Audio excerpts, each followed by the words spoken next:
মাজারে সিন্নি আর গাঁজা বাদে আর কিছু পাওয়া যায় না। তো আপনি মাজারও যান কিনতেন, আপনি কইবেন আমি মানত করতাম যাই মাজারও, আমার ওই জিয়ের বিয়া হয় না, আরেকজনের বাচ্চা হয় না, আরেকজনের ব্যবসাটা হইতেছে না, দাঁড় করান লাগবো ব্যবসাটা, আমি বিপদে আছি, এখন এইডি যান কবরও যাবাটা হইতে রয়েছে, এবারটা কইতেন, এবারটার আপনারা ইতা কইতেন জান কিতেন, এবারটা দি কবর বোঝেন, কবর খুব ভয়ানক জায়গা, এবারটা দি কবরও এমনিতে এবারটা বিপদে আছে, এবারটা ইয়ানাফসি করতেছে আল্লাহ আমারে বাঁচাও আমারে বাঁচাও, আপনারা এর ভিতরে গেছেন এবারটা কইতাছেন ও আমরারে বাঁচানো, আমার এই বিপদ, আমার এই বিপদ, আমারে বাঁচান।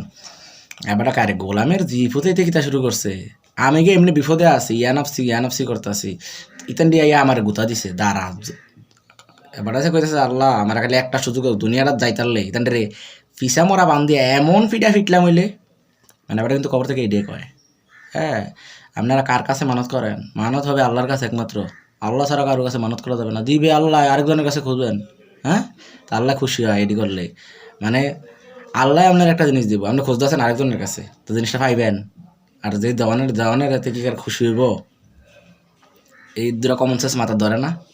আপনারা কেবেন আল্লাহ ধর ডাইরেক্ট দিত না, একটা উসিলা লাগে না, এই উসিলা যারা কয় যে এই মালানারা উসিলা করে, এটি হচ্ছে বন্ড, এই উসিলার নাম দিয়ে আপনারা মাজারও নিয়ে তিনি আপনার বোকাচোতা বানায়, এখানে উসিলার নাম দিয়ে মাজারও নাই, ওখানে কিছু দালাল থাকে, দালালরা আপনারা দিয়ে বিজনেস করে এখানে কোটি কোটি টিয়ার মালিক হয়, আর ফাঁকি দিয়ে আপনারা বোকাচোতা হয়ে যান, কোনো উসিলা নাই, কোনো উসিলা লাগে না, আল্লাহর বান্দার মধ্যে ডিরেক্ট কানেকশন, ওইখানে মাঝখানে আল্লাহ দালাল সিস্টেম রাখে নাই যে আপনি দালাল ধরে আল্লাহর কাছে যাবেন। সেই মাজার যাওয়া বন্ধ করেন। আপনারা মাজারে কি আছে? মাজারে কিছুই নাই তো, মাজারে আছে গাঁজা খুর আছে, কতগুলা গাঁজা খায়, মহিলা টহিলা নিয়ে ফুর্তি করে, ফষ্টি নষ্টি করে, তারপরে ওইখানে দালাল আছে, দালালরা বিজনেস করে, আর কিছু নাই তো। মাজার বাংলা আপনারা তো চুলকায় গায়, মাজার তো ইসলামের নাম দিয়ে ওরা ইসলামটাকে ওরা খারাপভাবে তুলে ধরতেছে সবার সামনে। মাজার সাথে ইসলামের কোনো সম্পর্ক নাই, ফকির সন্ন্যাসী সাধু সুফি এগুলোর সাথে ইসলামের কোনো সম্পর্ক নাই, তোরা ভাই অন্য কোনো ধর্ম সৃষ্টি করে, ইসলামের নাম দিয়ে যদি এগুলো করস তোদের মাজার ভাঙা হবে। মাজারে আছে শুধু কবর, ওই কবর উঁচু থাকা যাবে না। হ্যাঁ, কবর হতে হবে সমতল, রাসূল সাল্লাল্লাহু আলাইহি সাল্লাম বলছে কবর সমতল হতে হবে, তাহলে উঁচু কবর উনি বলছে ভেঙে দাও, এই কারণে মাজার ভাঙতে হবে। মাজারে কি আছে? মাজার দিয়ে কি হবে? মাজারে দিয়ে ইসলামের কি হবে? কিছু হবে?